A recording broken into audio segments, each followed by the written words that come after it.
Christianity has always been a complicated subject for me, and the people who know me wouldn't coin me as the devout Christian, since my confusion over faith usually blocks my path. Though my attendance at PCC would speak otherwise, when asked in a recent survey, I did not say I went to church every Sunday. Not because I don't, but because church to me means something more than just attendance. For me, a more appropriate term for myself would be an interested Christian. During my time at Rochester, I've become prone to boiling down big concepts into two-word slogans, but sometimes I think this is the best way of expressing them not only in academics, but also in my own life as well. So I will be using this term, interested Christian, throughout my fairly short sermon. In addition to being an interested Christian, I am also an interested Orthodox, an interested Jew, and an interested combination of a bunch of religions. Religion is fascinating to me, and maybe I should have been a religion major instead of devoting my life to the most depressing country in the world. But what I have discovered in college is that you don't need to be a major in something to pretend to be an expert. Over the past couple of years, I spent quite a few hours sneaking down to the river level of the chapel on Friday nights to attend Hillel's Friday night Shabbat.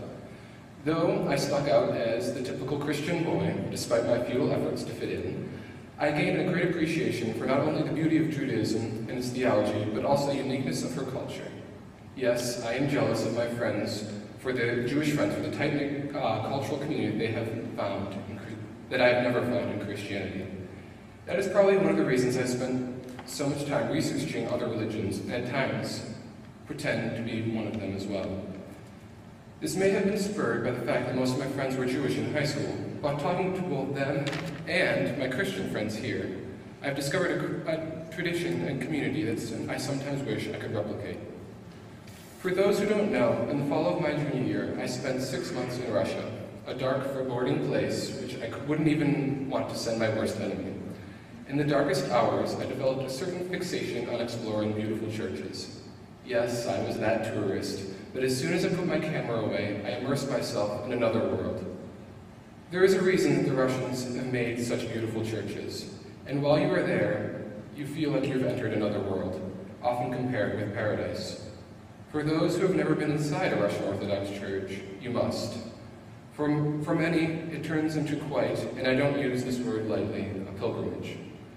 Even though, during the service, I understood about 1 word in 5 on a good day, standing, not sitting, through the 5-hour service was hypnotic.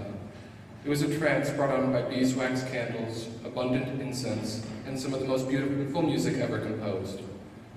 By the time I walked out, my feet hurt, I had a headache from not eating, and couldn't even feel my knees from getting up and down, prostrating myself on the stone floor. But I was renewed, having spent 5 hours in some sort of reverie. Orthodoxy has a power that I have not experienced in any other religion. One of the most heart-wrenching moments in my life occurred when I attended a small church in the provincial city of Yaroslav. As I was preparing to leave, a man sat in the corner with his dying son in his arms, praying fervently, tears running down his face.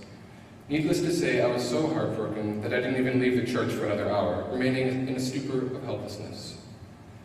That day changed my views on religion, discovering its power and the fact that someone can find so much solace in a place of worship.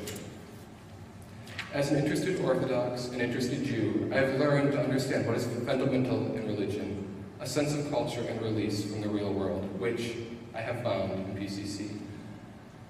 But there is one aspect that I have not mentioned, historical interpretation, a fundamental cornerstone that shapes my theology every day. I constantly question the Bible and Christianity, scoffing at things that many of my friends accept.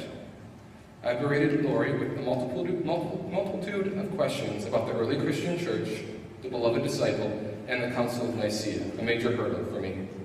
But one of the paramount reasons I have come back to PCC time and time again is to hear Lori's sermons. Her understanding of not only theology, but history is remarkable and truly inspiring.